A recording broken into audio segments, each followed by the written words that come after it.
Magandang araw po, welcome po sa aking channel, Love9 TV.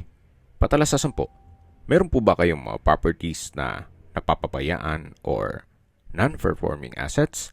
Plan nyo ibenta, pero wala kayong oras sa pagbenta nito.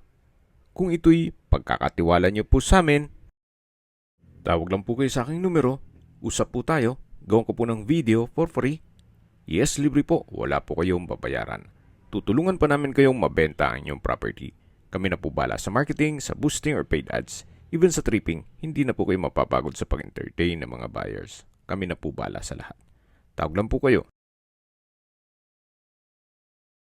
Nandito po tayo ngayon sa Lian, Batangas kung saan meron po tayong bagong video presentation.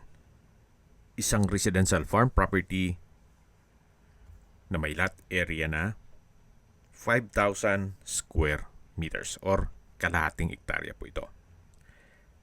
Meron pong bahay na 2-story, may floor area na 200 square meters more or less.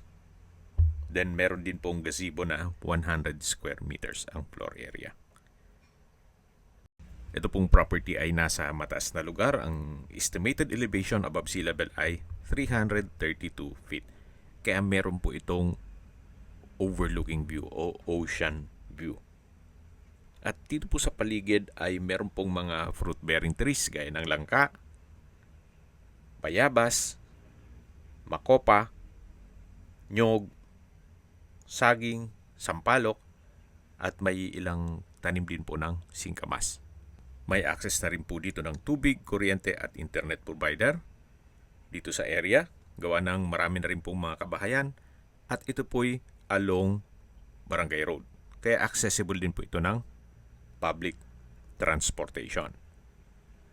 Mula po sa highway, 1.8 kilometers lang po. Actually, kung ganahan kayong maglakad, pwede naman pong lakarin papunta dito sa property. Tungkol sa dokumento, ito'y titulado, buhay po ang may-ari, kaya wala po kayong maging problema sa documentation o sa transfer ng title. May transformer na rin po pala. Kaya kahit malaking load ng kuryente ang gamitin, ay kayang-kaya po. So again, ito pong property ay nasa Lian, Batangas at nasa mataas na lugar, kaya flood-free area. Meron pong overlooking view ng dagat at meron din mga fruit-bearing trees sa palibot nito.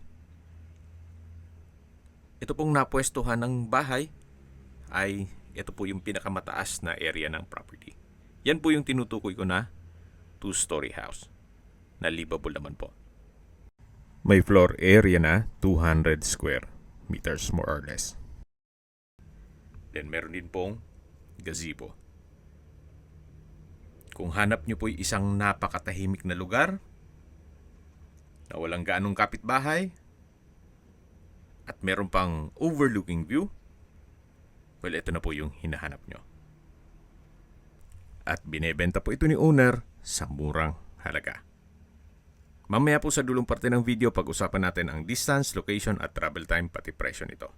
Ito pong bahay ay maayos pa po ang structure. Livable po ito. Medyo faded lang ang pintura, pero madali lang pong i-retouch yan. Maganda rin pong i-restore na lang ito kaysa magpagawa kayo ng panibagong buong bahay. Sa mahal po ng construction cost gaya ng labor at materials, malaki-laki din po ang uubusin dito sa ganito kalaking bahay. Log house design na rin po ito. At dito naman po yung balkonahe. Mula po dito sa balkonahe, napakaganda ng tanawin. Yan po yung dagat ng Lian. Mula po dito sa property, 10 minutes drive lang po or wala pa. Napakalapit lang po niyan. Balik ulit tayo dito sa balkonahe. Hanggang dun po yan sa dulo. At ito naman po yung main door. Pasok po tayo. Meron po itong double high ceiling. At naka-brickstone design tong wall hanggang second floor. Ito pong hagdan ay naka-concrete staircase. At dito naman po yung dining area na napakalaki ng espasyo. At dito naman po yung dirty kitchen. Medyo palitin na po ang bubong dito sa area to. May kitchen countertop o tile kitchen countertop. Naka-tile flooring. At dito naman po yung stock room. Ito po yung dirty kitchen. Then meron din pong access door. Papunta naman yan sa gilid ng bahay. Balik po ulit tayo dito sa loob. Yan po yung formal kitchen. Dito naman po yung dining area.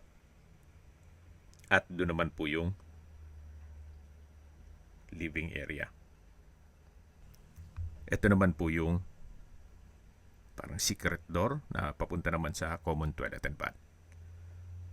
Na meron pong water closet, hand wash basin, urinal. Sa dulo po ay may shower. Kaya po itong henyo po ulit, itong living area. Then meron pong mga glass wall and window. At ito naman po yung hagdan o staircase. Naka-wooden design itong handrail at railing. Then naka-tile staircase. At nandito na po tayo sa second floor. Mula po dito, tanaw naman po yung open below at yung main door. Then yung living area. So mula po sa main door hanggang kitchen, open concept lang po. Walang partition. At dito naman po tayo sa first bedroom. Well, sa spasyo, malaki po siya. Then meron din pong split type aircon. May customized glass window with security grill. Meron din po itong sariling toilet and bath. May hand wash basin, water closet, hot shower set, at bathroom window. Naka-tile bathroom wall na rin po yan. So wala pong nakatira dito, kaya please manage your expectation. Kumbaga, what you see is what you get. Kailangan ng linis at maintenance. Ito naman po yung second bedroom. Naka-brickstone design ng wall. May window type aircon at may sariling toilet and bath. Naka-tile flooring at kompleto din po ang bathroom fixtures. Labas po ulit tayo dito. At bababa po tayo. Samahan niyo po ako para maikutan natin ang buong property. At habang naglilibot po tayo, pag-usapan na natin ang distance, location at travel time. Mula po sa Calatagan-Lian Highway, ang distance is 1.8 kilometers at ang travel time is 5 minutes. Mula naman po sa mga beach resort dito sa Lian, mga 10 minutes more or less. Then meron din pong mga beach resort na malapit dito gaya ng Matagbungkay Beach Resort. May distance sa 7.8 kilometers at travel time is 18 minutes. Mula naman po sa Apacible Memorial Hospital, ang distance is 11 kilometers at ang travel time is 7 minutes. Yan po yung lagi kong binabanggit sa inyo na dapat nyo i-consider sa paghanap ng property, yung meron pong malapit na hospital. Hindi ko naman po sinasabing sakitin kayo. Yan naman po for emergency purpose lang naman. At mula naman po sa Walter Mart Nasugbu, ang distance is 12 kilometers at ang travel time is 17 minutes. Ito naman po yung hagdan dun sa gilid ng bahay na kung saan papunta naman dito sa view deck na pwede pong mag-sightseeing. At meron din po itong napagandang tanawin. Yan po, tunghayan nyo po.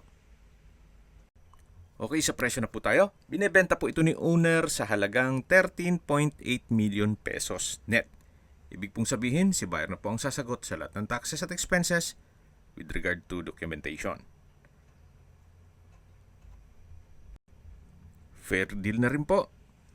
Imagine, meron na po kayong kalahating ektarya na may overlooking view, nasa mataas na lugar, at may libreng bahay pa po.